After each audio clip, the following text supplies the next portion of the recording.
Olá, estamos dando início a mais um podcast Fala Fusesc. Eu sou a Carolina, assessora de comunicação da entidade. Iniciamos 2023 com uma boa novidade. Ao longo do ano, teremos episódios mensais trazendo informações a respeito da rentabilidade dos planos, falando sobre os impactos do mercado financeiro no mês e também trazendo uma avaliação de forma mais ampla. Neste episódio, falaremos sobre o retorno dos planos de benefícios em janeiro de 2023, com dois convidados da área de investimentos da entidade, o diretor financeiro e administrativo Carlos Eduardo Pitts, o Cadu, e o gerente de investimentos Fausto Antônio Zimmermann. Senhores, sejam muito bem-vindos mais uma vez. Eu vou abrir a nossa conversa já perguntando ao Cadu sobre quais foram os principais fatores que afetaram o desempenho dos planos da Fusesc em janeiro. O que foi que ajudou e o que foi que atrapalhou nesse mês, Cadu? Olá, Carol. Olá, ouvintes do Fala Fusesc. Olha, o mês de janeiro, ele teve boas notícias na renda fixa, em especial nos títulos NTNB e NTNC. O NTNB vinculado ao IPCA, NTNC vinculado ao IGPM, a rentabilidade deles foi acima de 1% nesse mês que passou. E nós também tivemos no fundo de renda fixa liquidez, onde a gente deixa o recurso guardado para pagar benefícios, grande parte da exposição lá é em pós-fixado, e lá a gente teve também o retorno acima de 1%. Também puxou para cima nesse mês o segmento estruturado. Nós temos um fundo multimercado restrito e nós temos bons recursos aplicados lá que fecharam também acima de 1% no mês de janeiro.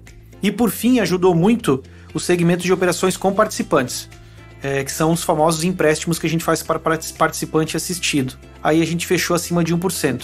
Agora, o que puxou para baixo a nossa rentabilidade foram os títulos NTNB marcado a mercado com vencimento acima de 10 anos. Esse fechou negativo nesse período de janeiro. E o segmento imobiliário de imóveis, ele fechou abaixo de 0,2% nesse mês.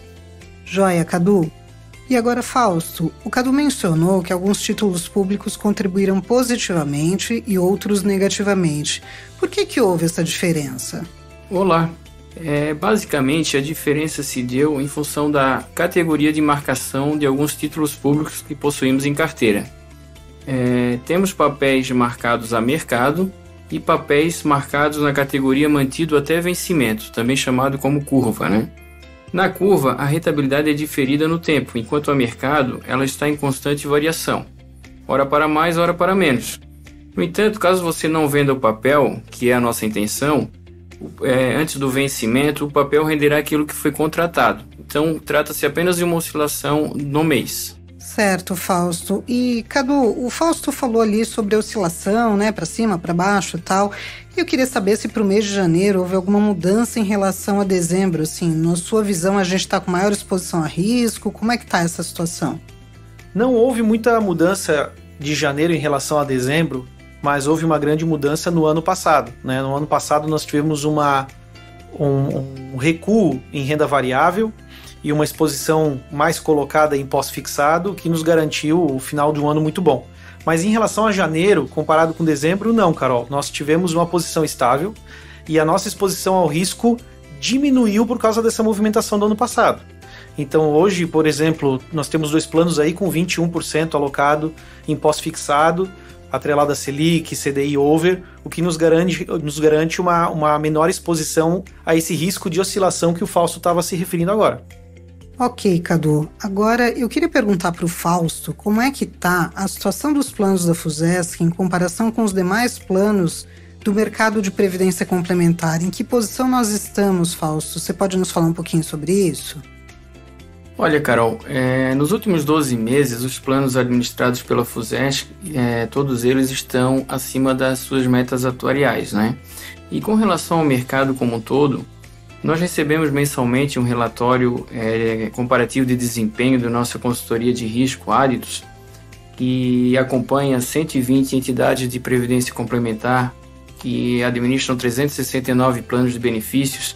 E eu posso lhe dizer que a Fusesc está no primeiro quartil, ou seja, está entre os 25% melhores planos na relação risco-retorno. Bacana. Então, Cadu, Fausto, encerramos aqui esse podcast a respeito da rentabilidade de 2023 e eu agradeço a participação de vocês mais uma vez. Foi uma conversa que trouxe informações bem relevantes e nós teremos essa conversa aí ao longo de todos os meses do ano.